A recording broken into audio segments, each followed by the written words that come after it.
Simplistano, reacționăm la cald toți aici împreună, și eu și voi, ia. Ia! Ce zici, doamna producțion?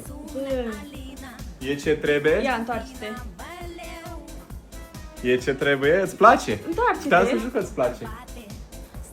Bă, dar e mai bun ca celălalt. E mai bun ca celălalt, mult mai bun. Cred că e mai Și bun. aici, ce zice? Stai, că m-a învățat copiii o chestie. O să să-ți dau o palmă după ce a făcut în Nu știu de ce.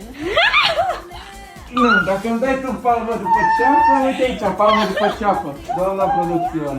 Au, piciorul! Viorele, piciorul!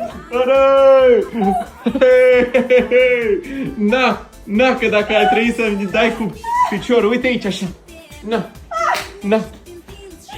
Bă, frumos, îmi place. E ce trebuie? Știam că îți place. Serios că îmi place. Hai, dagă noroc. Anyway! Au. Hai norocăi! Hai norocăi! Eu zic că e ce trebuie. Ei, ce trebuie? Să lăsați în comentarii ce trebuie, da sau nu. O tu și mai bine dintre toți, cred că.